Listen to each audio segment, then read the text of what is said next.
सबको जय मसीह की। सबको प्रेज द लॉर्ड। सब आप लोग आनंदित होंगे, ऐसी मेरी आशा है। प्रभु में आनंदित और परमेश्वर में आगे बढ़ रहे होंगे, उसके ज्ञान में आगे बढ़ रहे होंगे। खुदा आप सबको बहुत आशीष और बरकत दे। हम सब थोड़ा समय परमेश्वर के वचन में गुजारेंगे और मैं चाहूँगा कि हम लोग पहले दुआ में अपने सरों को झुकाएं। हाय आसमान और ज़मीन के खालिक व मालिक, हमारे सच्चे ज़िंदा पिता परमेश्वर, शुक्रगुजार हैं प्रभु इस जीवन के लिए जो आपने हमें दिया।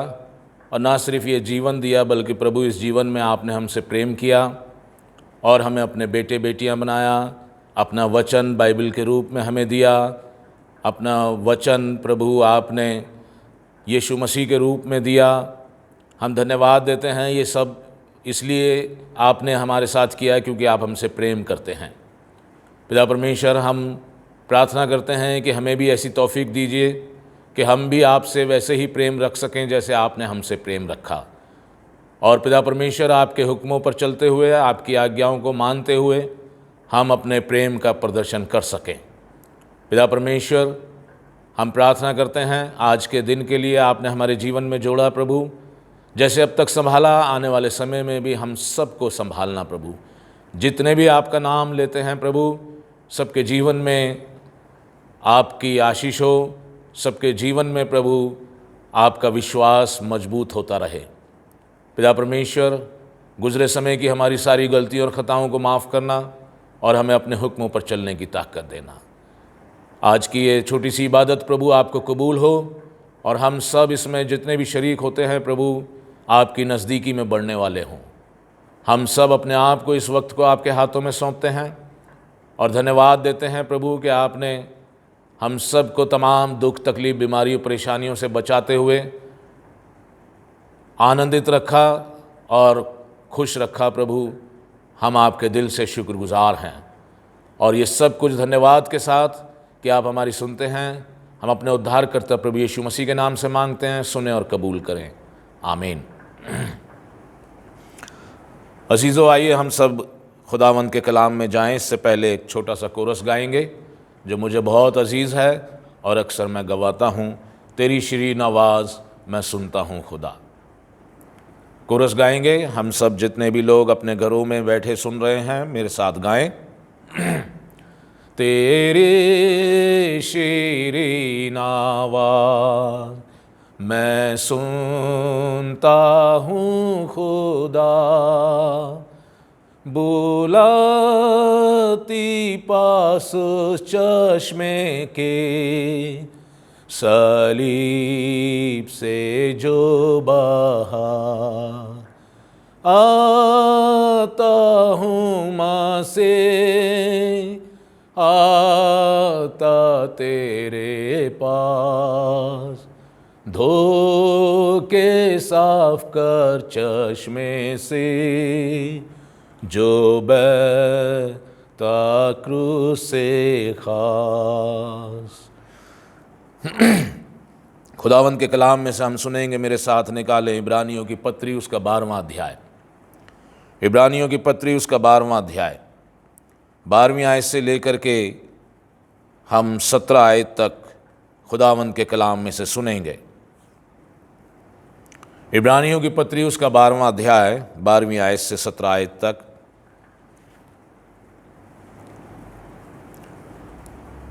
यहाँ खुदावंद के कलाम में लिखा है, इसलिए ढीले हाथों और निर्बल घुटनों को सीधे करो और अपने पाँवों के लिए सीधे मार्ग बनाओ कि लंगड़ा भटक न जाए पर भला चंगा हो जाए। सबसे मेल मिलाप रखो और उस पवित्रता के खोजी हो जिसके बिना कोई प्रभु को कदापि ना देखेगा।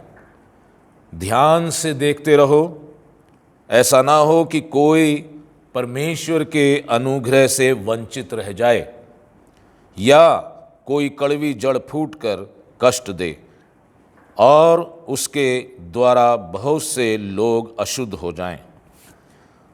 ऐसा ना हो कि कोई जन व्यभिचारी या एसाव के समान अधर्मी हो, जिसने एक बार के भोजन के बदले अपने पहलौठे का होने का हक पद बेच डाला। तुम जानते हो कि बाद में जब उसने आशीष पानी चाही तो अयोग्य गिना गया और आंसू बहा बहाकर खोजने पर भी मन फिराव का अवसर उसे ना मिला। कलाम के पढ़े और सुने जाने पर खुदावंद की आशीष हो। आमीन। आए खुदावंद, मेरे मुंह के बोल और हमारे दिलों के सोच आपके हुजूर पसंद आएं। आए खुदावंद, हमारी चट्टान और हमारे फिदिया देने वाले। आमीन।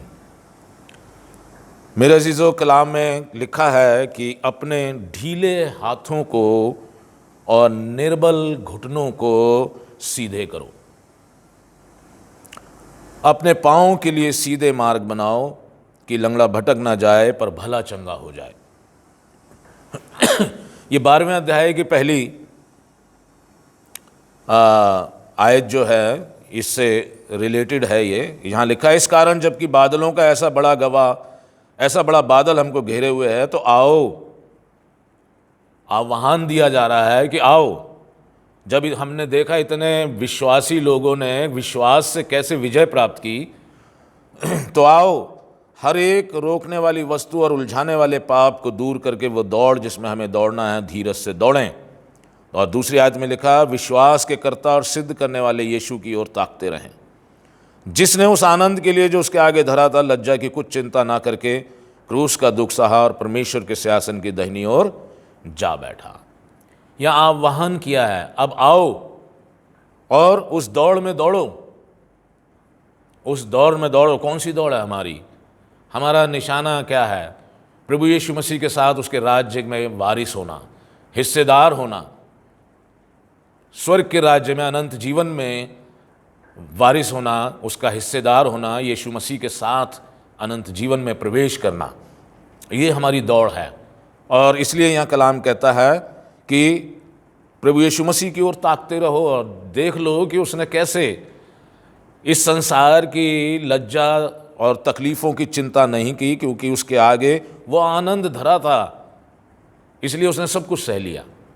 ऐसे ही मैं और आप भी जब उस दौड़ में दौड़ते हैं तो मुझे और आपको भी यीशु मसीह को आदर्श मान के सब कुछ सहते हुए अपनी दौड़ को पूरा करना है, ना कि हमें भटक जाना है।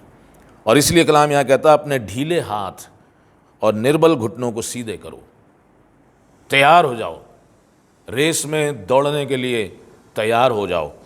और लिखा, अपने पाँवों के लिए सीधे मार्ग बनाओ कि लंगड़ा भटक ना जाए पर भला चंगा हो जाए। 14वीं आयत में लिखा है, सबसे मेल मिलाप रखो। सबसे कोशिश करो कि सबसे मेल मिलाप रखो। ये नहीं कि वही जैसे यीशु मसीह ने उदाहरण दिया, तुम उनको नमस्कार करते हो जो तुम्हें नमस्कार करते हैं, तो क्या फ़ायदा है? तुम उन्हीं को खाने पे बुलाते हो जो तुम्हें खाने पे बुलाते हैं, तो क्या फ़ायदा है? वो तो हिसाब किताब बराबर हो गया वहाँ।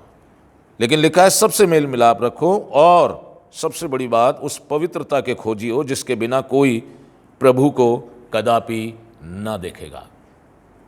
उस दौड़ में तो दौड़ना है और उसमें दौड़ने के साथ साथ अपने आप को पवित्र भी रखना है। पवित्रता के साथ बाइबल में लिखा है, पवित्र बनो क्योंकि तुम्हारा बुलाने वाला पवित्र है।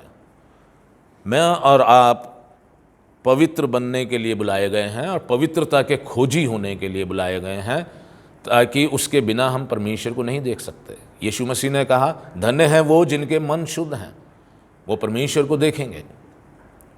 मन शुद्ध यानी हमारा विवेक, हमारा कंसाइंस, हमारा सोच विचार तर्क, ये पवित्र होना चाहिए।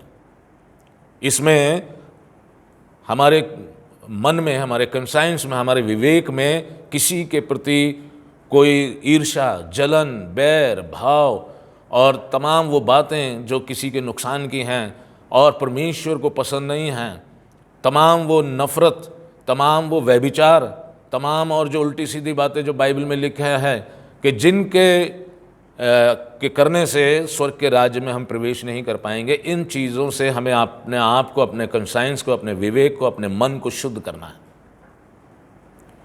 पवित्रता के खोजी बनो। और ऐसा करने के लिए हमें ये काम एक दिन में नहीं होता है, ये कंटिन्यूअस प्रोसेस है। हमें रोज इसको करना है, रोज रोज कोशिश करनी है। ऐसा नहीं कि 10 दिन हमने किया अब 12वें दिन परीक्षा में गिर गए। रोज हमने इसकी प्रैक्टिस करनी है, रोज हमने कोशिश करनी है कि हमारा मन, हमारा विवेक, हमारा कंसाइंस साफ सुथरा हो। किसी के प्रति भी जो है हमारे मन में कोई दुख, बैर भाव ना हो, कोई नफरत, कोई ईर्ष्या, कोई जलन, कोई बुरे विचार, किसी का बुरा सोचना, मुंह से किसी के लिए बुरा निकलना, गाली बकना, बाइबल में लिखा है गालियां बकना छोड़ दो, और झूठ बोलना, और ये सब बातें जो हैं जो परमेश्वर को पसंद नहीं है, अपने से दूर करना, अपने कंसाइंस को शुद्ध करना। और इसके लिए बाइबल यहाँ लिखी है, अब समय नहीं है कि बहुत कुछ तुम्हें समझाया जाए। अंतिम समय में मैं हैं और आप हैं। इन अंतिम समय में जो कुछ गुजर रहा है मैं और आप देख रहे हैं। पिछले साल से जो ये कोरोना चला आ रहा है, अब साल ख़त्म होने को आ रहा है और आगे पता नहीं क्या होगा क्या नहीं होगा, और सब तरफ जो है बुरे ही हाल हैं, और आगे कैसे हाल होंगे अच्छे की तो उम्मीद नहीं है। तो इसलिए हमें अपने आप को तैयार करना है अपनी उस मंजिल के लिए, जो हमारी मंजिल है, जो हमारा असली स्वदेश है, वहाँ जाने के लिए अपने आप को तैयार करना है। और उसके लिए ज़रूरी है, लिखा है, उस पवित्रता के खोजी हो जिसके बिना कोई प्रभु को कदापि ना देखेगा। अपने आप को, अपने कंसाइंस को शुद्ध करने का है और प्रभु की मर्जी, उसकी हुक्म को मानने का है। और बाइबल में लिखा है, एसाव जो था, एसाव ऐसा ना हो कि कोई जन व्यभिचारी या एसाव के समान अधर्मी हो, जिसने एक बार के भोजन के बदले अपने पहलौठे होने का पद बेच डाला। तुम जानते हो कि बाद में जब उसने आशीष पानी चाहिए तो अयोग्य गिना गया, और आंसू बहा बहा कर खोजने पर भी मन फिराव का अवसर उसे नहीं मिला। इसलिए थोड़े से दुनियावी आनंद, दुनियावी खुशी, दुनियावी इज्जत मान और इन सब के पीछे हम अपने उस मकसद को ना खो दें। बाद में बाइबल में लिखा है, जब न्याय का दिन आएगा तब कोई रहम नहीं होगा, और तब अगर हम इसमें फेल हो गए तो रोना और दांतों का पीसना होगा। एसाव के लिए लिखा है, आंसू बहा बहा कर खोजने पर भी उसको फिर मन फिराव का अवसर नहीं मिला। मन फिराव का अवसर अभी है, अभी है। ये अंतिम समय है। मुझे और आपको कलाम आह्वान कर रहा है कि आओ और अपने ढीले हाथों, निर्बल घुटनों को सीधे करो, पाँवों को सीधे मार्ग पर चलाओ। ये इसलिए लिखा है कि परमेश्वर मुझसे और आपसे प्यार करता है और वो नहीं चाहता है कि कोई नाश हो। इसीलिए बाइबल में लिखा है, 99 भेड़ों को छोड़ के एक भेड़ जो भटक गई थी, यीशु मसीह उसको ढूंढ के लाया। उसको बचाने में खुशी है, नाश होने में खुशी नहीं है, नाश करने में खुशी नहीं है। और इसीलिए यीशु मसीह ने अपने प्राण दिए ताकि लोग बचाए जाएं। और मुझे और आपको भी है, इसीलिए प्यार करता है और इसीलिए मुझे और आपको कहा है। बाइबल में लिखा है, इब्रानियों 10 अध्याय देखें, इब्रानियों 10 अध्याय उसकी 22वीं आयत में क्या लिखा है। एक बार फिर यहाँ पर आह्वान किया गया है, इब्रानियों 10 उसकी 22वीं आयत में, तो आओ हम सच्चे मन और पूरे विश्वास के साथ और विवेक का दोष दूर करने के लिए हृदय पर छिड़काव लेकर और देह को शुद्ध जल से धुलवाकर परमेश्वर के समीप जाएं। अपने विवेक का दोष दूर करके। बाइबल में लिखा है, अगर हमारा विवेक, अगर हमारा मन हमें दोषी ठहराता है तो हम दोषी हैं। इसलिए अपने उस दोष को दूर करो। जो बातें बीत गई, पौलुस कहता है, जो बातें बीत गई हैं उनको छोड़ के मैं आगे बढ़ता हूं। दोष, अपना दोषी मन लेकर के प्रभु के पास जाने की जरूरत नहीं है, क्योंकि प्रभु ने हमारे दोषों के लिए, हमारे अपराधों के लिए यीशु मसीह ने लहू बहाया और हमें उससे शुद्ध कर दिया है। अब मैं और आप शुद्ध हैं तो मैंने और आपने एक शुद्धता का, पवित्रता का जीवन जीना है। दोष लेकर के नहीं जीना है अपने मन में। इसलिए लिखा, अपने विवेक का दोष दूर करके अपने मन को, कॉन्शियस को उसमें अगर कोई दोष है कि मैंने ये किया, मैंने वो किया, परमेश्वर से माफ़ी मांग लें। उसने हमारे लिए लहू बहाया है और उससे मुक्त होकर के हम परमेश्वर के पीछे चलें और अपने आप को पवित्र बनाएं। और ये हमने डेली करना है, जैसे मैंने बताया है, और डेली प्रैक्टिस करनी है। बिना प्रैक्टिस के मैं और आपको आदत नहीं पड़ेगी। मैं और आप रोज़ फिर ऐसे ही करेंगे, अरे कोई बात नहीं, हो गया, ये है वो है, नहीं। डेली प्रैक्टिस करनी है कि प्रभु को जो जो बातें पसंद हैं हम उनको करें, जो जो बातें पसंद नहीं हैं हम उनको ना करें, और अपने मन को, विवेक को शुद्ध रखें, किसी के भी प्रति बुरा ना सोचें, बुरा ना ख्याल रखें। यहाँ लिखा है सबसे मेल मिलाप रखो, सबसे प्रेम करो, अपने शत्रुओं से प्रेम करो, उन्हें आशीष दो, उन्हें श्राप मत दो। क्या मैं और आप ऐसा करते हैं? प्रैक्टिस की है मैंने और आपने? अगर मैं और आप प्रैक्टिस करें ऐसे तो हमारे झगड़े ही ना हों किसी से, लेकिन हमारे झगड़े होते हैं तो इसी वजह से होते हैं, क्योंकि जब शैतान हमें आजमाता है हम शैतान की बातों में आ जाते हैं, गिर जाते हैं, लड़ते हैं, गाली के बदले गाली देते हैं, सब कुछ करते हैं, क्योंकि हमने प्रैक्टिस ही नहीं की बर्दाश्त करने की, सहने की। यीशु मसीह ने सह करके, लिखा है बाइबल में कि उसने गाली के बदले गाली नहीं दी, किसी को धमकी नहीं दी, बल्कि उसने अपने आप को सच्चे न्यायी के हाथ में सौंप दिया। मैं और आप करते हैं, और इसी से हमारे मन अशुद्ध होते हैं, मनों में ईर्ष्या पैदा होती है, जलन पैदा होती है। इसलिए मैंने और आपने रोज़ इसका रियाज करना है। मैं और आप जानते हैं रियाज के बिना आदमी, एक बचपन से हम सुनते आ रहे हैं, practice makes a man perfect. जितने भी एथलीट हैं, जितने पहलवान हैं, जितने भी सिंगर हैं, म्यूजिशियन हैं, इन्होंने अभ्यास से वो स्थान प्राप्त किया है आज जहाँ वो हैं, रियाज से वो स्थान प्राप्त किया है, बिना प्रैक्टिस के नहीं। बहुत प्रैक्टिस की है, बहुत मेहनत की है, तब उस ऊंचे मुकाम पर पहुंचते हैं, तब वो ओलंपिक में प्रवेश करते हैं, तब वो ओलंपिक में मेडल जीतते हैं। ऐसे ही नहीं जीत जाते हैं। इसीलिए मैंने और आपने भी प्रयास करना है, मैंने और आपने भी कोशिश करनी है। और बाइबल में लिखा है जब हम ऐसा करेंगे, जब हम अपने विवेक को शुद्ध करेंगे, कॉन्साइंस को शुद्ध करेंगे, और रोज़ अपने आप को पवित्र बनाने की कोशिश करेंगे, रियाज करेंगे, प्रैक्टिस करेंगे, तब परमेश्वर का अनुग्रह हमें प्राप्त होगा, परमेश्वर का अनुग्रह। और बाइबल में लिखा है, अगर हम देखें इफिसियों दूसरा अध्याय, इफिसियों दूसरा अध्याय निकालें, 4 आयत से 8वीं आयत तक। इफिसियों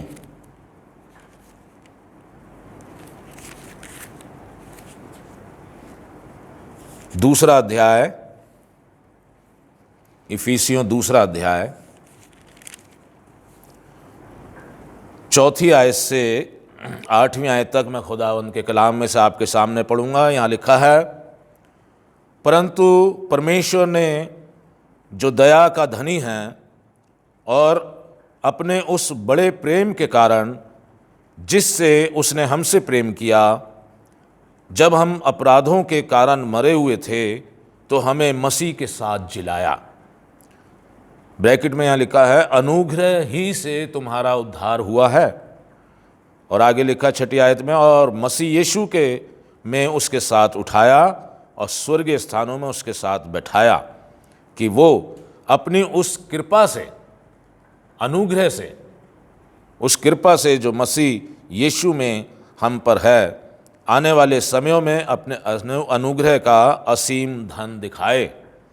क्योंकि विश्वास के द्वारा अनुग्रह ही से तुम्हारा उद्धार हुआ है, और ये तुम्हारी ओर से नहीं वरन परमेश्वर का दान है, और ना कर्मों के कारण, ऐसा ना हो कि कोई घमंड करे। हमें ऐसा क्यों करना है? जैसे यहाँ लिखा है कि पवित्रता के खोजी हो, अपने आप को पवित्र बनाओ, अपने कंसाइंस को, अपने मन को शुद्ध रखो, सबसे प्रेम करो, ये सब करो। ये हमारा को कहा गया है कि हम ऐसा करें और उस दौड़ में दौड़ें। और लिखा है कि अनुग्रह जब प्राप्त करना है तो उसके लिए हमें कोशिश करनी है। हम अपने आप में अपने कर्मों से धर्मी नहीं हैं, लेकिन जब हम धर्मी बनने की कोशिश करते हैं, कोशिश, प्रैक्टिस, रियाज करते हैं पवित्र बनने की, तो परमेश्वर उसको देखता है। और लिखा है जो जैसा बोएगा वैसा काटेगा, हर एक के कामों का हिसाब लिया जाएगा। तो परमेश्वर ये देखेगा कि हाँ भाई, इस आदमी ने वाकई मेहनत करी, इस औरत ने वाकई मेहनत करी, ये वाकई चाहता है, इसके दिल में चाह है अनंत जीवन की, और इसने कोशिश की है, और इस पर अनुग्रह, परमेश्वर की मर्जी है अपना अनुग्रह इस पे दे या ना दे, लेकिन उसको हासिल करने के लिए हमें कुछ ना कुछ करना है। परमेश्वर ऐसा नहीं है कि हमारे कर्मों को देख करके हमसे कहे नहीं नहीं अनुग्रह नहीं दूंगा। परमेश्वर अनुग्रहकारी है, दया का सागर है, यहाँ लिखा है। लेकिन जो हमने कोशिश ही नहीं करनी, तो परमेश्वर जानता है ये ढीठ है, ये इसने ये चाहा ही नहीं है, इसके मन में चाहत ही नहीं है इसके मन में। जैसे स्कूल में एक बच्चा होता है, पढ़ाई लिखाई में उसका मन नहीं है और वो शरारतें करता रहता है, उसके ऊपर कोई अनुग्रह नहीं है, टीचर उसे ग्रेस मार्क्स नहीं देगी। कैसे देगी? अगर मान लो 35 पासिंग मार्क्स है और उसके 20 ही आए हैं तो 15 ग्रेस मार्क्स नहीं देगी। लेकिन एक बच्चा है, अच्छा है, होशियार है, सब कुछ पढ़ता है, मेहनत करता है, टीचर की इज्जत करता है, सब कुछ करता है, उसकी आज्ञाओं को मानता है। जैसे हमारा टीचर है, गुरु है यीशु मसीह, हम उसके आदर करते हैं, उसकी आज्ञाओं को मानते हैं। तो अगर किसी सब्जेक्ट में कुछ थोड़ी बहुत कमी रह गई तो ग्रेस मार्क मिलते हैं ना, ग्रेस मार्क्स, परमेश्वर वो मतलब टीचर उसे ग्रेस मार्क दे के पास कर देता है। 1.5 नंबर 2 नंबर रह गया, 3 नंबर रह गए, चलो बच्चा होशियार है, पास करो। ऐसे ही मैंने और आपने भी प्रयास करना है, रियाज करना है, पवित्रता के खोजी बनना है, अपने आप को पवित्र बनाना है, अपने मन को पवित्र बनाना, अपने विवेक को, अपने कंसाइंस को पवित्र करना है, और परमेश्वर की मर्जी पर चलना है, परमेश्वर की आज्ञाओं को मानना है, उसका आदर करना है सचमुच। और बाइबल में लिखा है कि ऐसा करने से परमेश्वर हम पर अनुग्रह करेगा, और अनुग्रह ही से हमारा उद्धार है। अनुग्रह के द्वारा ही हमारा उद्धार है। इसलिए मेरे अजीज़ों, हमें प्रैक्टिस करनी है, कोशिश करनी है। और इन अंतिम समय में शैतान बहुत सारी आजमाइशें हमारे सामने रखता है, लेकिन हमें यही तो ध्यान रखना है, हमारे विवेक का इस्तेमाल करना है कि ये शैतान की ओर से है, इसको नहीं मानना, परमेश्वर की बात को मानना है। मैंने और आप हमने सबने पढ़ा होगा, जब यीशु मसीह की परीक्षा हुई, शैतान परीक्षा ले गया लेने 40 दिन जंगल में जब वो रहे, तो शैतान ने पूरी कोशिश की कि यीशु मसीह मेरी बात को माने, पत्थरों से कह के रोटी बन जाएं। यीशु मसीह ने मानी बात? नहीं। मुझे गिर के प्रणाम कर? नहीं। इस तरीके से उसकी बातों में नहीं आना। ऐसे ही मेरे और आपके लिए है कि हमें पहले परखना है कि ये बात शैतान की ओर से है या परमेश्वर की ओर से है। अगर शैतान की ओर से है तो हमें उसको जवाब नहीं देना, उसकी बातों में नहीं फंसना, परमेश्वर की बात को याद करना है उस समय कि परमेश्वर की बात क्या कहती है, उसको मानना है। मेरे अजीज़ों, समय जैसे जैसे निकलता जा रहा है, संसार में बुरा ही बुरा होगा, जैसा बाइबल में लिखा है। राज्य पर राज्य चढ़ाई करेंगे, जाति पर जाति, धर्म के नाम पर, इसके नाम पर, और महामारियाँ, अकाल और भूकंप और ये सब चीज़ें जो होनी हैं। और हम देख रहे हैं कि संसार में कितना बदलाव इन 4-5 साल 6-7 सालों में आया है कि नफ़रतें और ये सब चीज़ें बढ़ती जा रही हैं, गरीबी बढ़ती जा रही है, और सब लोग आगे परेशान ही होंगे। उसका सबसे अच्छा तरीका है परमेश्वर की बातों पर मन लगाएं। आओ अपने ढीले हाथों, निर्बल घुटनों को सीधे करो, अपने पाँवों के लिए सीधे मार्ग बनाओ, लंगड़ा भटक ना जाए पर भला चंगा हो जाए। सबसे मेल मिलाप रखो और उस पवित्रता के खोजी हो जिसके बिना कोई प्रभु को कदापि ना देखेगा। एसाव का उदाहरण हमारे सामने है कि उसने थोड़ा से लालच में एक समय के भोजन के लिए अपना बड़े होने का, बड़ा भाई होने का, पहलौटा भाई बेटा होने का हक पद बेच डाला। ऐसा ना हो कि मैं और आप भी संसार के में भटक के, बहक के और संसारी सुख, सांसारिक आनंद हासिल करने के लिए, हासिल करने में ही हम अपना वो पद ना खो दें जो परमेश्वर ने हमें अपने बेटे बेटियां बनाने का दिया है।